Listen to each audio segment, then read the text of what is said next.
Hello, guys, and welcome again to another episode of the Myriad Paths podcast. My name is Ray, and And this is Rui.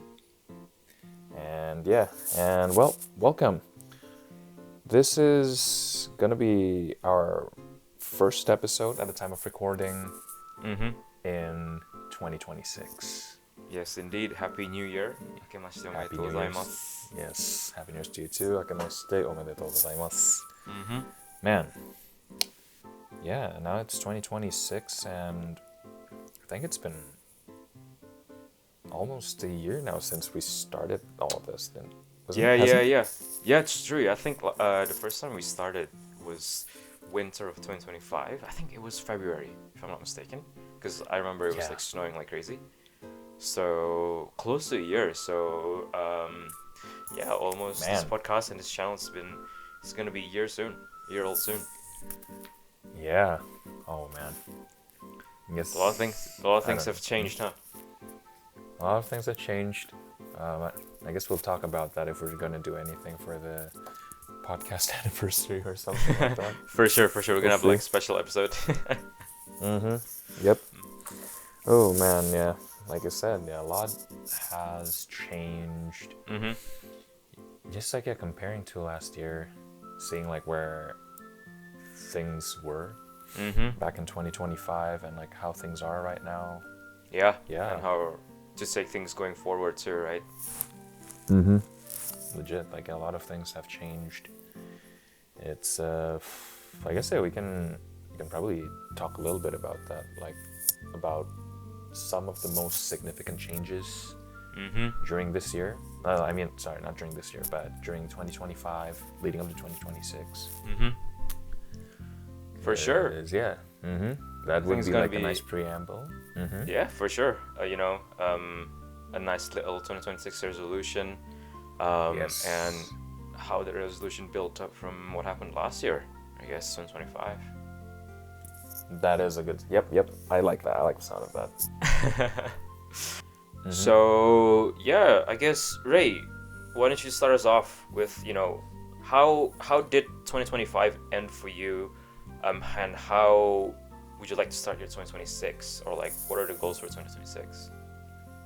In 2025, I finished a couple of there's like a few milestones that I'm pretty satisfied about, I suppose. Yeah. So first one is finishing. So I'm doing a PhD program. So I finished the PhD candidacy exam. Cool. That one. The moments leading up to the exam was something, to put it, put it simply. Like that was something. Yeah. Man, yeah, it was how do I say? Like, it was rough. Like it kind of pushed me to it did push me to my limits in a good way. Because like I really have to think about like my research project and stuff. Yeah. About like the particularities of it, and like of course I'm going to get questioned in like my competence on that, and like what I know. Oof. And when things that I don't know, then Yeah. what I what do you call that? For the things that I don't know, then like how am I going to deal with it? So like they want to test me like if I'm able to like do this project on my own. Okay. And yeah, like it was so stressful, but I'm happy about that. I'm done with that one. And Yeah. there's still Congratulations. Thank you, man. Thank you. There's still more fish to fry though. Like like in the PhD program, or like in academia in general, where you have to publish. It's kind of unfortunate that we still have like this publish or perish type of mindset in the industry, or like in academia in general. Okay. But unfortunately, like that's like at the moment like the only way that we can show to other people that we know what we're doing. Because publications like you are getting tested not only with by people within your university or like within your research group, but also experts in the field from other places all around the world. Yeah. So like you're really getting tested. Like, okay, like is this rigorous? Like what is missing? is what you're claiming actually, well, legit in a way, legit as in, is it robust? Like the way that you're proposing things and the results that you're getting, are they legit? You really getting tested there, and one of the quickest way to do that is by having a publication. Okay. So, yeah. But yeah, well, I'm still on the writing process as well, so like, excited for that too. Yeah. Excited to hear the progress. Yeah, thank you, man. And just like to touch on like a few quick things, then yeah, I reached out more to like friends, like just like started hanging out more and stuff like that. So I'm pretty happy about that. And we started going to French lessons. So yeah, overall, like yeah, I'm pretty happy with like 2025. I felt like it pushed me into like directions I've never thought I would have done previously, and in a good way too. So yeah, I'm pretty happy about it. I'm glad your 2025 was good. Yeah, man. What about yours? Yeah, my 2025 was, I guess, it's, I think I sort of probably, I don't know if I actually mentioned it in the podcast, but I think I mentioned it in private about how I was really happy with my job, and how it was very much different to what I was expecting. So, at the end of the day, I think with any things like when you just don't see the purpose or you don't see the enjoyment in it, it's like, you have to find something new. And even though the company did a lot for me, they gave me like a lot of stuff, like low benefits, it's at the end of the day I just didn't enjoy the work content at all. And 2025 I was like, basically that was on the back of my mind for every single day that I went to work. I was like, this job sucks. I just can't wait to get off work. And the thing is, I think the way I like to say it is that it's not that I can't do it. It's just that I don't want to do it. Okay. Does that make sense? Like, it's not about the ability. I can do the job if I can do the job properly. But it's just that just because I don't enjoy it, I just don't want to do it. Like I can't, I don't. What do you call it? It's really hard to get. I think. Well, what's the word in English? Like 야르킹하나이. Like I just don't have the motivation to go all in. Just because again, the job content is just not something that I enjoy. Right. Like the driving part was just like I have to drive every single day, and at the very least, like it's an hour and 15 drive to the closest place that I have to go. An hour 15, okay. Yeah, a couple times actually, I had to go for like a place that's like 2.5 hours away, and going back, it took me like 3.5 hours just because there was traffic, and I was so pissed in the car. I was like, this is so ass. Wow, okay.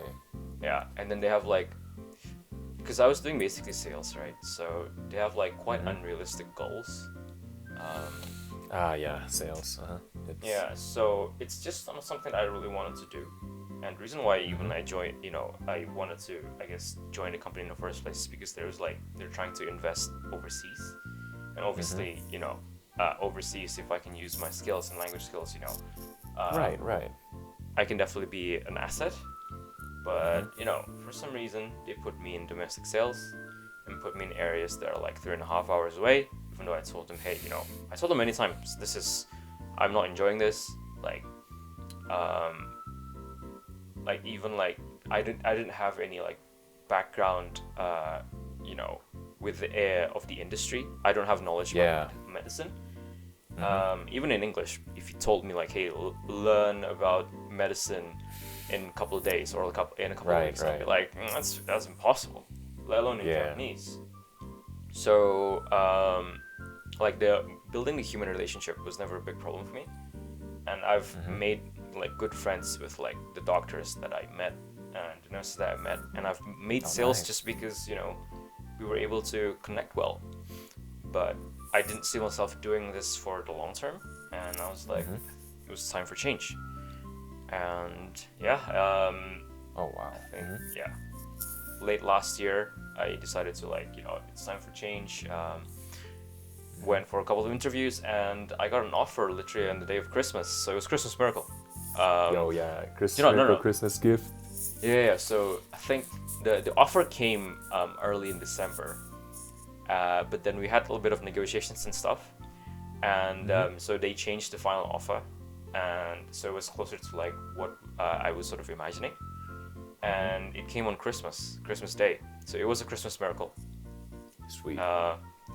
And yeah, no, I was I think at that time I already took time off for Christmas because I was spending time with one of my best friends here. He came to Japan. Shout out to Justin.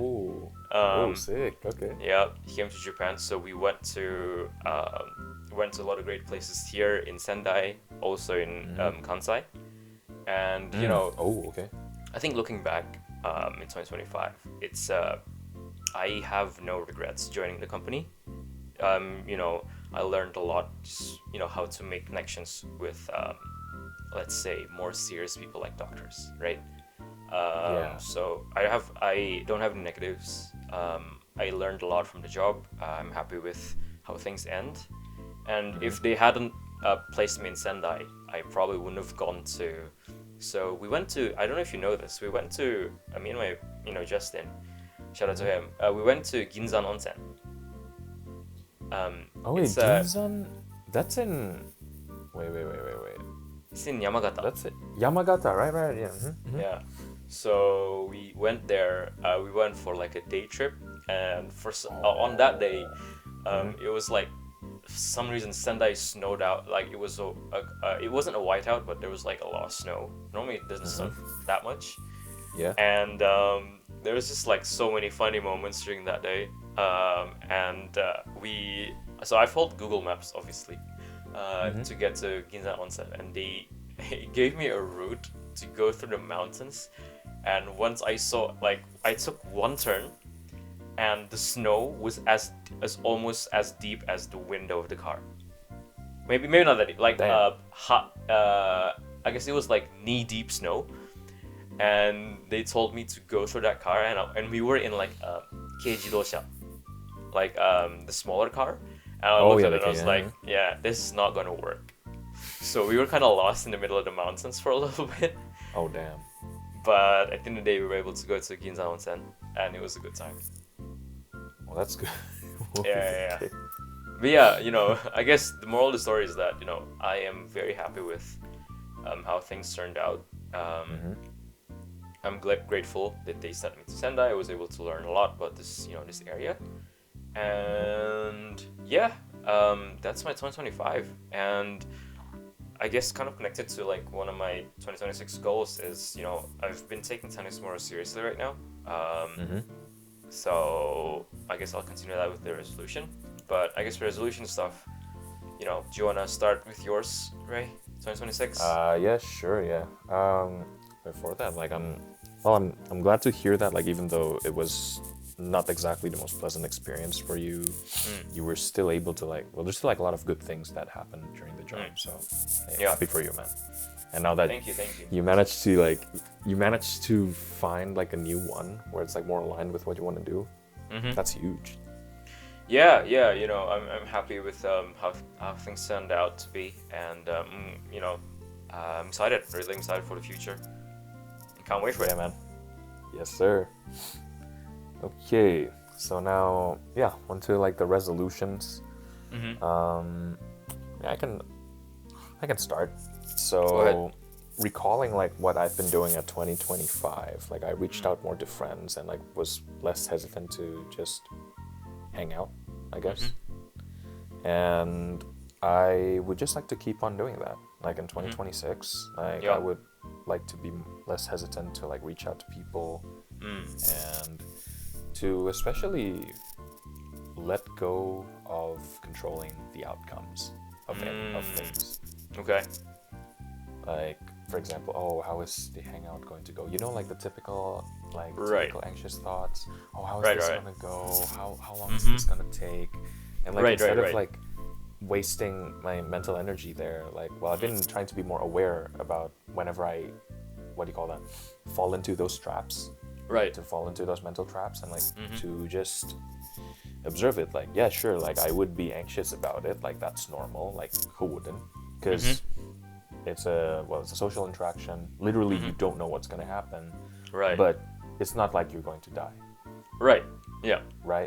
So like a little bit more of like grounding myself whenever like those things happen, whenever like those moments happen, or just yeah, like do things and let go of the outcome. Just like, because like I literally have no control over it. Right. In a good way, not like oh, I don't have control over it, so like I don't care. It's just like I have control over it. I'll Yeah. just care about the things that I can. Right. That's it. Yeah, that's like, a good thing. Yeah, so that's one of them. Another one is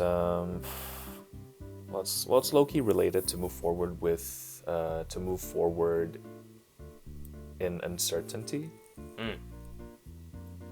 You know, like, because like when things are uncertain, understandably, yeah, again, like, you know, you feel anxious and you feel afraid. So I would like to be more aware of those moments. Right. For me, it's just like awareness on those things.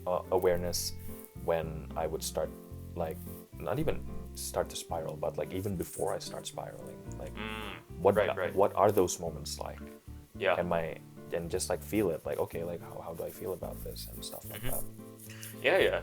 That's huge, man. Yeah, I think even, you know, just acknowledging that, okay, you know, I'm having these moments, and how you I guess like doing a self-review when you have those moments, and going forward, you know, how to improve, I guess, from those moments. I think that's really huge too, man. Yeah, and yeah. Also, oh wait, I didn't add this in like the things that I learned in 2025, but Yeah. it's learning that in moments where you're stressed out, to give myself more time. You know, that's a good one. Yeah.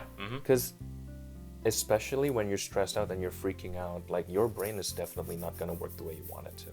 Oh, 100%. You're freaking out.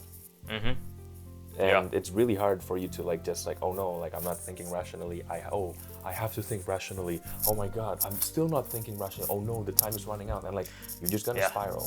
Yeah. And like finding a way to like, nope, maybe either acknowledge that or like take a break from that and then like do something to help you relax. Like it's huge. It's huge if you can do that. Yeah. That's a good point. Very good point indeed. Very much agree with that. And then like again, like what you point out, like doing a review. Like now once you're already calm down. Now when you start doing a review, you look back to the things that you did or like the things that happened, and hopefully you'll be able to improve over time. And yeah, that's the important thing as well, like to be patient. Like, you know, like you mentioned earlier with the sports, you know, like, hey, like of course, like you're gonna feel bad when you don't perform as well, but again, improvement is gonna be incremental over time. It's never gonna be overnight. Right. You know how like, you know, like that famous Messi interview, like, oh yeah, like I've been practicing almost my whole life, and then that's how I became an overnight sensation or something like that. Like, really paraphrasing here, but Right. something like that, right? And I felt like it's similar. Like when you're doing something, like you're not gonna see like a really huge results at first, but there will come a moment where things just click. Oh yes. Yes. So right. Yeah, it's there is one interview too with or it's not an interview, I guess. So it's about Roger Federer. So again, sorry, it's more about tennis, but again, I think it's very much, you know, very much it relates a lot to relates a lot to with any sports. And I think there was a time where one of the interviews asked him, hey, you know, why does your, because Federer is quite famous for like his very light warm-up, or like when cameras are on him, like his warm-up is like just like normal, very light rallies, light moving around, and it's not like, he doesn't look like someone who's like about to, you know, go into, you know, a tournament. People always asked him, and he said, well, the hard work goes behind the scenes. Like I spend 5-6 hours every single day in the gym or in the training ground or on court when the camera's not rolling, and when I'm warming up, I just need to feel my body, and then he can win a grand slam, you know. So it's like one of those things, you know. Once you put in the work, and you know, put in the right work is I guess what I'm trying to say. You put in the right work, and then you play the game, you will definitely see improvements. You will be surprised the next time you play, like, oh my god, I can jump, I can block shots now. I can spike now. Whereas in the first time you start be like, oh my god, I can't coordinate my body or something. But those practices, they will definitely reward you with something. It just has to be the right practice, is what I'm trying to say. Yeah. It's and it's never linear, the progress. Yeah. Because with like talking about, oh man, yeah, not talking about this like sports in general. Yeah. Like there's like this, I don't remember if this quote is either from Haikyuu or like from the figure skater Yuzuru Hanyu Yuzuru. He's from Sendai, by the way. I know, yeah, he's from Sendai. Right, yeah, right. Of course, you don't know. He's on the station. I remember that. He's on the JR station. Yep. But yeah, like I don't know if he quoted from Haikyuu, but the quote essentially goes, "Practice and effort does lie, but it is never in vain." That's a good one, yeah. Yeah, because what it means essentially, just because you practice doesn't automatically mean you're gonna win. Right. Yes. But that doesn't mean your practice is gonna be in vain. Oh, yes. 100%. So yeah. Yeah, it's I don't know why like it came up like when you mentioned that, like when you mentioned Great, very much a great quote. It's like one of those things, right? I think it's a famous movie quote or something, but I'm paraphrasing here, but I think someone said, a character might have said like, I don't fear one guy who knows how to throw 1,000 different punches, but one guy that practiced one punch 1,000 times or something like that. Oh yeah, paraphrasing real hard. Bruce Lee quote. Yeah. I am paraphrasing real hard here, but again. But I get you. You do the same practice for multiple times. The results will definitely show. And like you said, right practice, the right practice. Correct. You can't be out there swinging tennis rackets like a golf ball, or like a badminton racket. So, Yep. Right practice and doing it the right amount of time is very key. Yeah. With anything. It's the key. Yeah, and like with just awareness, honestly. For sure. Awareness and like target what you want to achieve, what you want to improve. Eventually, yeah. With intentionality, like things will get better. Indeed. Wait, where were we? How what did we were talking about your 2026. What were we talking about? I think you were talking about 2025. Letting out of. Oh, what was he talking about? letting go of controlling the outcome, or like to be, what do you call that? To be able to move despite uncertainty. Right. But, yes. But yeah, how do we get into sports? Okay, I don't remember how we. Hey, do you know what? That is literally letting go of controlling the outcome. Legit. Like even like yeah. Even somehow if we're talking went like to went to Bruce Lee and Han Yuzuru. Hey, you know what? It is what it is. This is it's very meta for some, like it's very meta, like as we mentioned it, and then like it's literally happening right in front of us as we're recording this. Indeed. This is pretty funny. That's yeah, shout out to you for catching that out, man. Hey man, that's what I'm here for. Yes sir.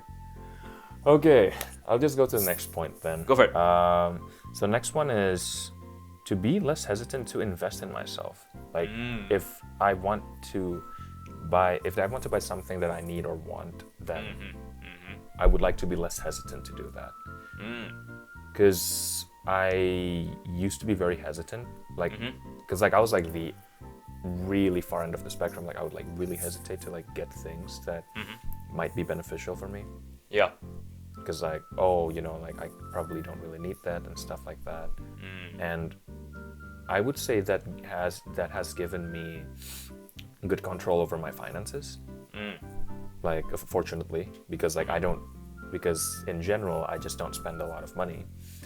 But at the same time, like when I would hesitate when, let's say I would really want something, but like is it really that important though? Do I really want this? And like I would second guess it, and but in the end, like I would not. It's not that like become better necessarily by doing that. Mm-hmm. So like now what I want to do is to find the right balance of this. Okay, like how much money can I really expend this Right. month? How much money can I expend for like going out with friends or Right. buying new stuff, this and that. Yeah. So just to have more intentionality in that, like to be and to not be afraid to invest on myself when I need it.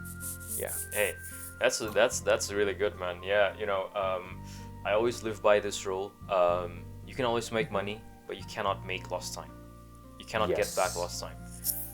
Just because I don't want to spend money because Yeah. I whatever. Money you can always make. But lost time you don't get to spend with friends, people that you care about, things that you like to do. You can't get those back. So I'd rather I think I very much agree with you. Invest in yourself, invest in things that you love and friends that you love, people that you care about. It's really important.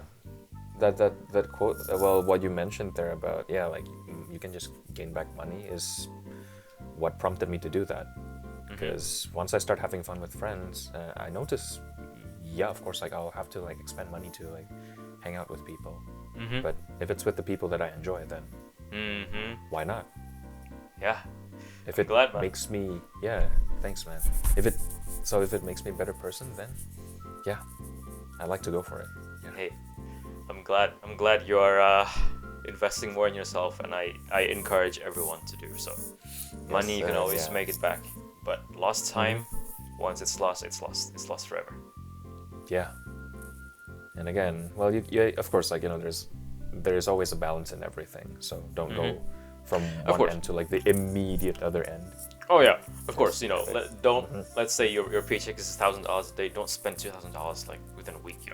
Like there's still some rational things that you have to consider, but For sure. you'll learn as you go, I guess.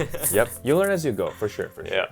And just because like you failed in some points, well, doesn't mean that you're just gonna stay like that. You learn over time, as for we've sure. talked about. Indeed. Okay, next one. Well, then it's getting for right now, it's getting my first paper and publication out. Ooh, So exciting. Yeah. So that's what I'll be dealing with. That's what I have been dealing with every day until now. So yeah. Okay. So that's that. Next point, French B2. Ooh. Yeah, like since I'm taking the course, like the Yeah. French course right now, I'm hoping that by the end of the year I'll be able to reach B2 Ooh. level. Yeah. And I'm sure you can. yeah, I hope so. Yeah, I hope so, Yeah. man. And I'd like to be more intentional in like consuming like more French content if possible, because right now, not really. I don't know, man. I've just been watching anime these days. Not much like French Hey, stuff. man, anime is to be good. honest. Anime is Anime's great. good. Hey, like it's maintaining my Japanese too, so it's not Hey, all man, that's good. not all L's. Yeah. That's all good. That's very good indeed. Yes, sir. I also wrote here like N1 JLPT, but Yeah. that's more like it's like a really secondary goal. Like it's Yeah. not really like the main thing. Right. I would Side definitely quest. yes, sir. I'd definitely like prioritize French B2 over JLPT at the moment. Right. But I would love to be able to improve my Japanese as well, or like just like to have more exposure, like Sure. just by reading books or like by like watching anime. So like I would have like just more passive exposure so that like I Right. don't get rusty. Right. Sounds good, man. That's great. Hmm. I'm sure you can do both for sure. Yeah. Well, having it just listed out like this, it's just hopefully like I would be able to like be more intentional and like to hit them in one time or the other. Yeah. So next one, I don't know, volleyball intermediate level. I don't know, man. I don't know if I want to reach intermediate yet. I want to be at least like good with like my basics. So like high beginner level. Like be really good with my basics, as in like receiving, like being able to receive a ball, or like to be able to set the ball well. Yes. Well, next week we'll see. I want to jump more, like to block people more and see if I can do it. So yeah, That's good. So That's yeah. a great goal. Mhm. That's a great goal. I think with any Yeah. sports, getting your basics right first. A lot of people are like, again, this comes with tennis, especially with the guys. Like, oh, I want to hit flat serve, brother. You can't even hit serves. Like you're missing the balls. Like you're not gonna hit a flat serve, bro. Like you know, like that's what like it's like I don't know, man. A lot of people with tennis, it's always so funny. It's like oh, just because like they're powerful, they try to smack the ball real hard and just hit the roof of the net. Or not even the roof of the building because they skied it. Or like with serves, they miss the ball completely, or they just don't land in the service box.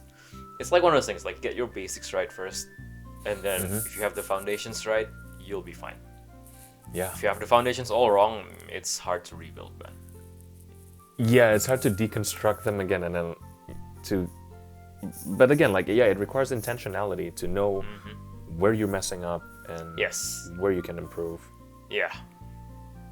And yeah, Very the much so. basics. It's not the flashiest thing. I know why people don't really like it sometimes, but hey, Yeah. that's where it all hinges. Hey, man. If your foundation is strong, you can withstand any problem. Yes, sir. Anything, any difficulties that you face, you'll be able to. Your foundation will not, they won't break down. It won't break down. Yeah. Yeah, but if your foundation Yeah. is ass, well, one problem and it's all gone. So Yeah. foundation is key. Foundation is key. Yep. Foundation is key. So yeah. So volleyball. So here I would change like intermediate to just like high beginner. High beginner level. That's it. Sure, you can get it, man. Yeah. I'm excited to get there too. We'll see about that. Yeah. And next, just like a mini goal, but like fun reading, just like reading, just like read more for fun instead of like brain rotting, because Brain rot. I'll have to admit, brain rotting can be fun, and like especially like in the wee hours of the morning, like Wee hours of the morning. Just go to sleep, bro. I know, right? Like I'm supposed to go to sleep, but sometimes it's just there, and I'm like. It's just I would find some reels and I don't know why it's just so funny in those wee hours in the morning. Like I wouldn't laugh at this thing, but for some reason I'm laughing so hard. I'm trying not to wake up my roommates. It's yeah, but yeah. Anyway, I'm trying to avoid that. Yeah, I'm trying to avoid that. Hopefully, like that's why I want to replace it with reading books, reading comics, just reading in general, really. Very good, very good. Yep. So yeah, guess those are my goals for now. And I'm glad like we had I'm glad we thought out about this, like the opportunity to like think about this. Well, again, like now we haven't talked about yours, but yeah, it gave me an opportunity to like really think about, hey, what do I really want to do right now? And I'm glad, man. I'm glad.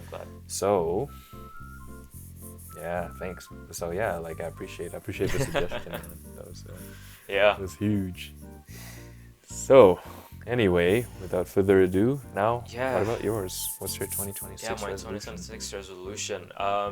So I think you mentioned a great point, like to move forward without fear. I think that's also one part of my life too that I want to improve on. It's definitely to, I guess, fear of failure, or I guess rejection is the one thing that I don't want to go anymore. And again, I always like to quote athletes just because I love how they, the reason why I really enjoy sports is not only just physicality but also mentality. I think pro athletes, they are literally mentality monsters.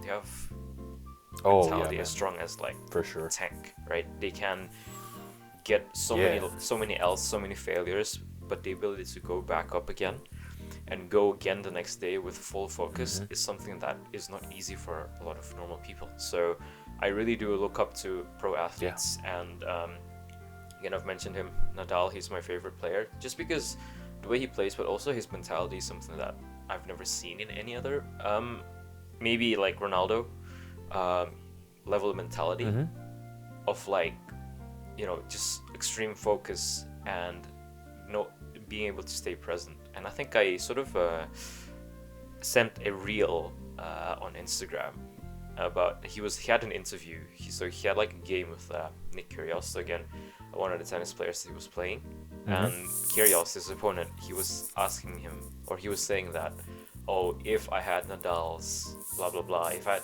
Nadal's mentality blah blah blah, I would have won, I would have won slams or whatever. And the interviewer asked him, what do you think Mhm. of, you know, your opponent's comments? And Nadal's comments is, you know, again, still one of my favorite comments of all time. He just says, if doesn't exist, and that's it. You know, the Yeah. yeah, Oh yeah, the yeah. I word remember if, that. Yeah. it's again, connecting it back to like my goal of like moving forward without fear of failure of rejection. If what if I fail my interview? What if I fail my what if I lose the tournament? What if I lose the point? Again, if doesn't exist. What I can do is stay present, do the best that I can from the practice that I did, and stay present, stay focused. I believe in myself and I believe in my abilities, and I go from there. And that's what I want to go going forward. Not only in my work, but also in my tennis, in my sports, in everything that I do. Like, I think you mentioned about like going out with friends. Like, oh, what if I don't have a good time? What if like food is too expensive, whatever. Yeah. No such thing as if. Just go for it. Go for it. If it's bad, it's bad. If it's good, then fantastic. It is what it is. So that's what I want to go. I just want to go. You know, going forward. That's the kind of mindset I want to have. Staying present. Don't be scared of ifs, and yeah, do the best that I can in every single moment too. You know, I'm kind of glad that like we managed to get to this point where we realize that this is an important thing. Yeah, and I guess the reason why is that with ifs, you know, when you're scared of like a rejection, failure, of the uncertainty or whatever, you just lose the you lose the opportunity to live or to fulfill your life to the fullest, I guess, to see what you're able, to check your capacity essentially. What am I capable of doing? If you're too scared, if I'm always asking, hey, I'm too scared, I'm like, what if I fail? Then I know that I probably can't reach capacity. But if I can go over that fear of failure, I can see myself, maybe I can go higher than I anticipated. And its own is an adventure and exciting things that I want to, see for myself. So I don't want to miss out on the opportunity. And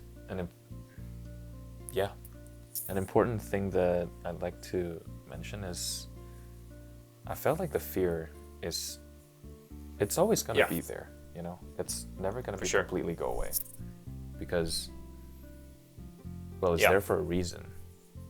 And it's not that like it doesn't make sense. If it's stopping you from doing a lot of things, then now you have to start to adjust it.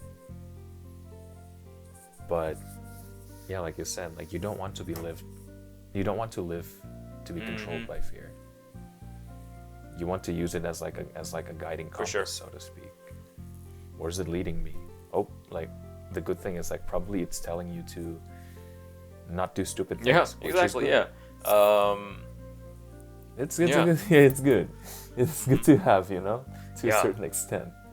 But if it's limiting like your actions too much and you're stay stagnant. So that's the kind of fear that I'd like to go over. Of course, like you said, fear will always be there, nervousness will always be there, anxiety will always be there. Yeah. But I guess seeing the positive before it, after the negative feelings is the most important part for me. So. Yeah. Oh, yeah. Like that's a good point, because most of the time, you gain more confidence not by avoiding failure. You gain it by like you failed and you learned that you didn't die from it. You lived from it and you learned from 100%, 100%. Again, I'd like to sort of like again, I don't know. It's always gonna be going back to tennis again, but with my man, you can't keep on going back there. Yeah, we can't keep on going back. But so like I always ask my coach whenever we're practicing, like serve me with 100% of the power that you have. Like, treat this session as if like this is like a full-on competition that you're trying to win. And he was like, "Are you sure?" I was like, "Yeah, I want to return it." And for the first couple of times, I wasn't able to see. I couldn't see the ball. It was so fast. But the more I practiced, the more I was like, I guess the mindset that I had was like, I'm not afraid of his shots. I will return it.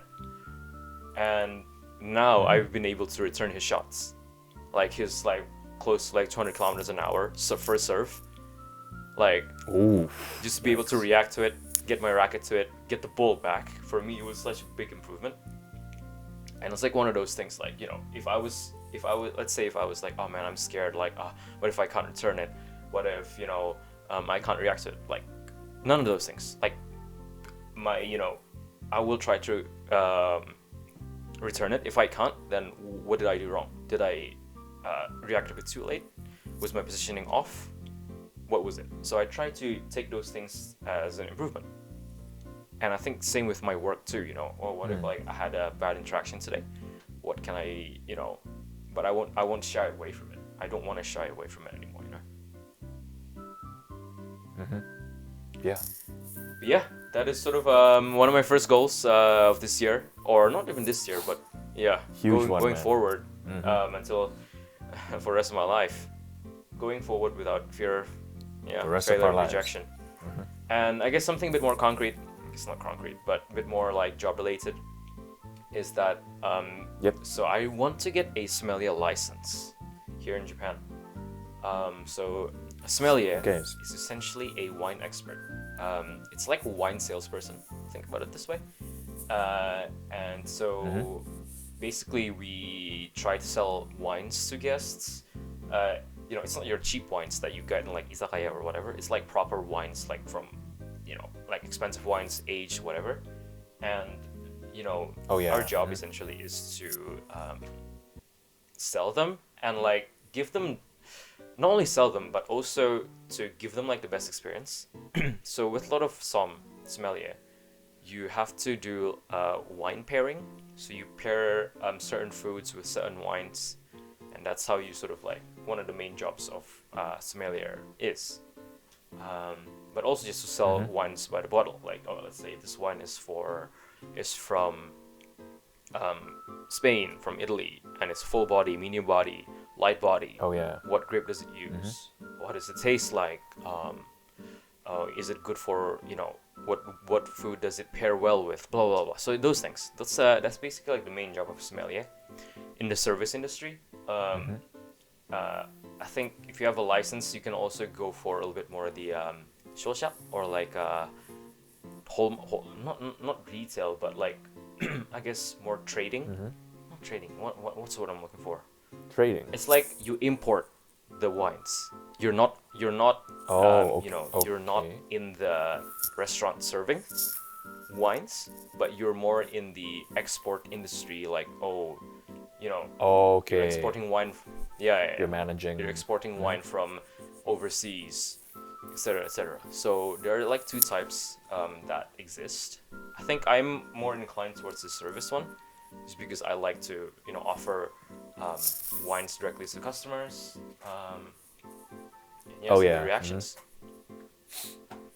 The human interaction, like seeing people actually enjoy it. That's the thing that I really enjoy the most. So the thing is, it is quite difficult in Japan to get that license. First of all, you have to obviously there's like the written exam, there's a practical exam, there's a taste test exam, and last but not least, there's also a check on your background, which is quite interesting. So I guess if you don't have enough experience in the service industry, they won't let you. So even if you pass all the tests. So I have to. It's different from the one in America, because in the US there are different levels of the sommelier. Anyway, in Japan there's only two: the sommelier and the master sommelier. But even just to get the basic one, you need like a background check, which is so interesting for me. So I have to check with like my beverage director, or people who have done it before, just to see how feasible it is. With like, let's say, or how much experience do I need to be able to get the license? Like, how much time do I need? Just to like plan things out. Just because it is quite, I was quite surprised, because it doesn't seem like it's as straightforward as the US one. But it's gonna be an interesting challenge. I'd love to, get the license in the next couple of years and build my, career as a sommelier. I think that'll be super cool. I love wine in general, so Ah, I'm a you're a wine wine guy. love my whites. Okay. My whites are my favorite. Yeah, and there's a Oh, lot okay. of regions that have great wines. Like recently, I had wine from South Africa. Amazing, so good. Yeah, South Africa. because Okay. I think in most popular like grapes are probably from like France, right? Your Cabernet Sauvignon, Uh-huh. yeah, Chardonnay, Sauvignon Blanc, whatever. But there are a lot of like interesting grapes outside of those regions. Like South Africa wine was so good. There's an Italian one. I forgot the type. I need to study more, obviously. But it was so good. It was like it didn't taste like anything, but until it hits your throat and it just goes down so easily. And I'm like, wow, this will be great with like fish. So it's like one of those things. Like when I try wine, it's like, oh, what does this go great with? Yeah, That's why I really wanna, if I can. And Yeah, no, it's not if. Like when I get my, some license, it's gonna be exciting. oh yeah. That's to like to kind of like, what do you call that? I guess like to share this joy of like finding Yeah. this really Yeah, good so one. Yeah. very, very, very excited for it. And yeah, so job related, that's one. Sommelier license, definitely I want to be sometime in the future. And the next one, I guess, is a bit related to sports. So tennis. So there is in tennis there is what we call UTR, which is like Universal Tennis Rating. Or ranking, I guess. It's basically like your tennis ranking. Yeah. To see like where you are, how good you are at stuff. I think it's 0 out of 16. 16s are the pros, like Jannik Sinner, Alcaraz, Djokovic. And so I think this year, I want to try to get to either level 10 or level 11. And I want to get, which is kind of like D1 college, really. It's D1 college. Just like D1 college is almost like you're playing for like collegiate level, which is not pro. Okay, you're okay. able to play kind of thing. Like you're playing for tournaments. Yeah. Okay. So yeah, I want to reach that level this year, and I want to go on tourneys too, if I can. Like for reference, like what level are you at right now, or have you even taken the exam? So the before? exam is actually based on your what do you call it? Your results. But yeah, I'm around 7 right now, so still room for improvement. So I'm trying to get to high advanced, close to pro-ish, but I don't think I can get to pro this year. But that's the goal. Again, I just want to take it one step at a time, improving all the time. And yeah, I'm very excited. I definitely want to keep improving. Want to keep getting better. Yeah, so excited for it, man. I'm sure I think I can get it. But again, just focusing on recovery, focusing on the basics, and mental game. It's pretty much just mental game from now on, really. Yeah, the mental game part. I guess people who are not really familiar with sports would not think about it that way, but yeah, it's huge. If your mental goes, your skill just goes. Yeah, it's over for you. So, getting the basics right, but then also strengthening my mental game and my physical game, like stamina, being able to just, be on high gear for 2-3 hours at the same, in a single game. It takes a toll. Definitely want to be good at that. But yeah, I think that's it for my 2026 resolutions. I think definitely want to focus more on, like, I guess I try to split it into 2 parts, like professional life, but also my hobbies or things that I like to do. And I think those 2, encapsulate it pretty well. Yeah. Okay. I would say that dichotomy is also quite similar to what I want to do like my professional life. Well, I guess now Yeah. that we're talking about professional life, I guess in addition to the paper, I also want to like have like a better direction, or like just like to be more intentional with my direction on where to go. Like what do I want to do like after I graduate? Like to start thinking. Maybe come back to Japan. Oh yeah, like that's still on the table. We'll see about that. Shukatsu in Japan. Aish. I'll think about that for sure. Okay, yeah. Yeah. Give it some Yes, thought. sir. We'll do. Yeah, so that's, I guess, the end of the first episode of 2026. Thanks so much for listening. We do have a lot of things planned for 2026 that's, I guess, a little bit more fun and, I don't know to say it. Yeah, A bit more relaxing, a bit more chill. Yep. Like we're testing out like which direction we want to go from this point onward, and yeah, I hope like you'd be able to accompany us throughout this journey. Indeed. So yeah, please look forward to the upcoming episodes, and we will see you in the next path. See you in the next path.